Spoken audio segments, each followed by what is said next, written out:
দেখো, লালন যদি থাকতো তাহলে তো ওর বাবা মাকে দেখে রাখতো। বলো, আমাকে তো সেই দায়িত্বটা নিতে হবে। লালন আমাকে বিয়ে করে ও বাড়িতে নিয়ে গিয়েছিল, তার মানে আমি তো লালনেরই একটা অংশ। তাই ও যা যা করতো আমাকেও তাই করতে হবে। লালনের বাবা মাকে দেখে রাখাটা আমার একটা কর্তব্য। কাল তো তোকে কাজটা করতেই দিল না, কত রকম কথা বললো। আমি তো নিজেও কাজটা করতে চাইনি দিদা। একদিক থেকে ভালোই হয়েছে জানো তো, যে ওরা আমাকে কাজটা করতে দেয়নি। আর আমি বিশ্বাস করি না যে আমি কাজ না করলে লালনের হাতটা শান্তি পাবে না।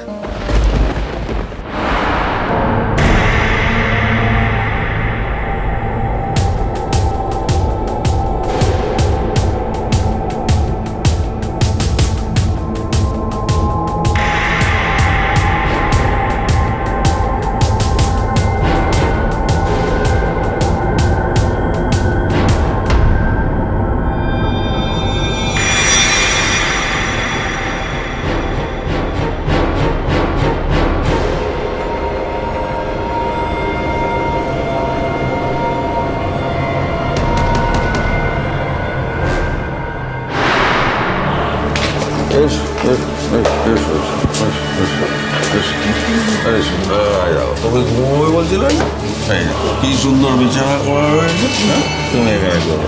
আর কি বলো তো, আমার না ভীষণ ঘুম পেয়েছে, জানো তো, আমিও ঘুমোবো। তুমি দাঁড়াও, দরজাটা বন্ধ করে আছি।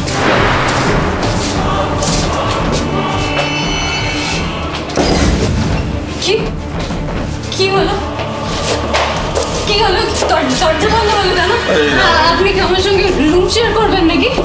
তোমার বললাম না যে আমারও ঘুম পেয়েছে, আমি ঘুমাবো। আর এখানে তো এই একটা বেশি রুম তো নেই, এই কাজে তোমাকে তো আমার সঙ্গেই শুতে হবে। না না, কখনো না, অসম্ভব, প্লিজ। কি অসম্ভব? কি অসম্ভব? বেশি সততা দেখাচ্ছ নাকি? সততা দেখাচ্ছ? এই এদিকে এদিকে এদিকে এসো।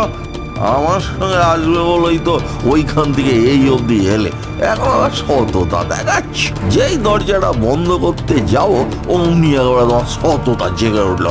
খবরদার। আমি আন্টিকে বলবো, কিন্তু আমি আন্টিকে বলবো।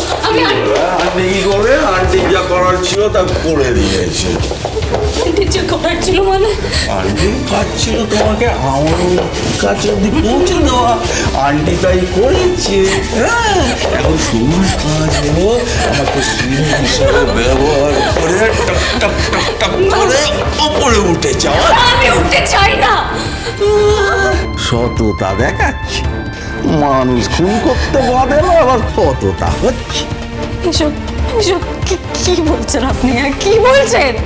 শোনো, না জেনে শুনে না আমি কথা বলি না, বুঝেছো তো? আর তাছাড়া তোমার ওই আন্টির টিকিটা না আমার কাছেই বাধা, বুঝতে পেরেছো? তাই বেশি কথা বলার চেষ্টা করো না। আর এখন যদি তুমি অসহযোগিতা করো না, তাহলে আমি সবাইকে সব বলে দেবো। কি বলবেন? কি বলছেন? কি বলবেন? আমি কিছু বুঝতে পারছি না। কি আর কি বলবো সেটা অবশ্য এখন আমি বলিনি, তবে এবার বলছি, শোন। তুমি আর তোমার মা দুজনে মিলে একটা জল জ্যান্ত মানুষকে খুন করেছো। না না, কি না? তো তোমাদের কথাই কেউ বিশ্বাস করবে নাকি? বিশ্বাস করার কোনো কারণ আছে? আসো, তোমাদের আন্টি জেনে শুনেই না তোমাদের ফাঁদে পা দিয়েছিল, বুঝেছো? তাই তোমাদের আন্টি যখন তোমাদেরকে সাহায্য করেছিল, তাহলে তোমাদেরও এখন উচিত তোমাদের আন্টিকে সাহায্য করা। আর সেই জন্যই তো তোমার মা তোমাকে এখানে রেখে নিয়ে চলে গেছে।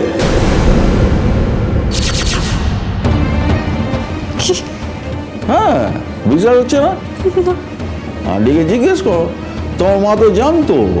তোমার মাকে আন্টি বলেছিল যে 3 দিনের মধ্যে যদি তোমাকে এখানে রেখে না যায়, তাহলে সারা পৃথিবীর লোক জানবে তোমার মায়ের পরিকল্পনা।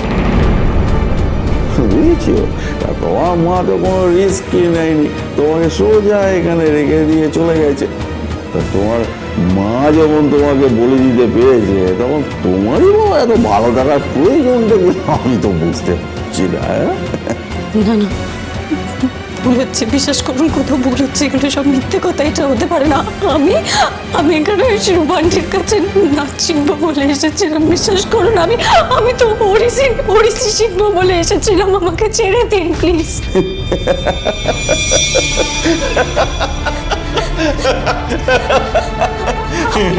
আপনি হাসছেন কেন এভাবে? আমি এখানে নাচতে চাই না। হাসবো না, হাসবো না তো কি করবো? হাসবো না তো কি করবো? শুধু নাচের জন্য তোমাকে ওখান থেকে এখানে এসে তোমার ওই শিল্পা মাসিরই বা কি লাভ আর আমাদেরই বা কি লাভ বলতে পারো? আমরা যে সমাজ সেবা করছি না বুঝছি এখানে, আর তোমরাও কিছু সমাজ সেবা করো, বুঝেছো তো? মানুষ খুন করাটা নিশ্চয়ই সমাজ সেবা নয়। বারবার একই কথা কেন বলছে?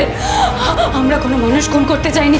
আরে বাবা, যে সাঁতার জানতো না সে জলে ডুবে মরে গেছে সে, আমি কি করবো? আমি জানি তোমরা ভাবতে পারো যে আমার মাথাটা খারাপ হয়ে গেছে, কিন্তু আমি তাও বলছি, আমি মনে করি যে আমার লালন এই পৃথিবীতেই আছে, এই পৃথিবীতেই কোথাও না কোথাও আছে আমার লালন। তাই ভালোই হয়েছে জানো তো আমি কাজটা করিনি। আর দেখো, যার বিশ্বাস তার কাছে,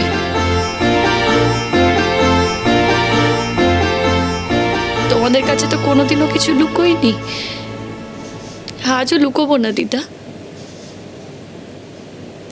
আমি সিঁদুর পরি,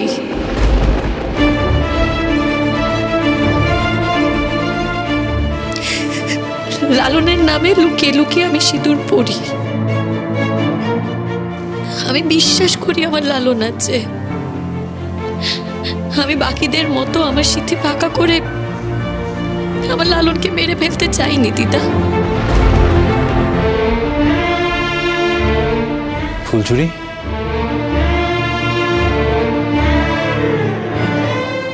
বলো।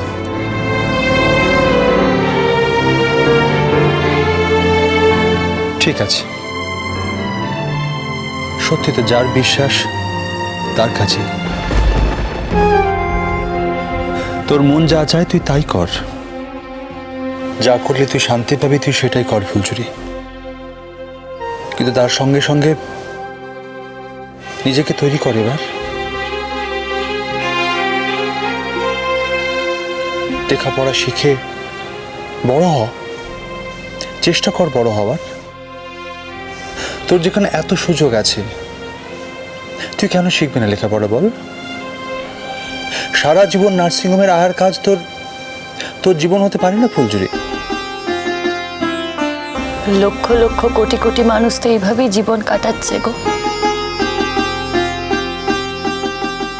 আর সত্যি কথা বলতে কি, লালন যদি থাকতো তাহলে হয়তো জীবনটা অন্যরকম হতো। আমরা দুজনে হয়তো গান গেয়ে অনেক দূর পৌঁছে যেতে পারতাম। এখন আর আমার জীবনে কোনো স্বপ্ন নেই গো। এখন কোনো রকমের দিন কেটে গেলেই হলো। একটাই স্বপ্ন এখন, লালনের বাবা মাকে ভালো রাখা। তোর যে মনোভাব ওরা বুঝতে পারছে না।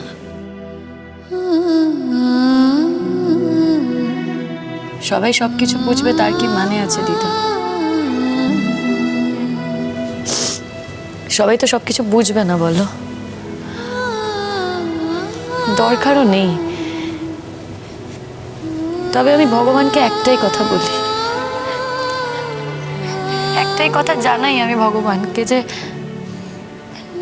একবার যেন অন্তত বোঝে,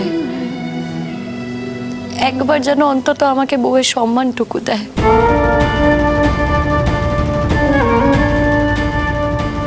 তবে দিয়েছিল জানো তো সেই সম্মান বৌমনি, ভালোবেসেছিল আমাকে, আমি সেটা ধরে রাখতে পারিনি। ফুলঝুরি, তোমার সত্যি সত্যি মনে হয় তুমি ধরে রাখতে পারোনি?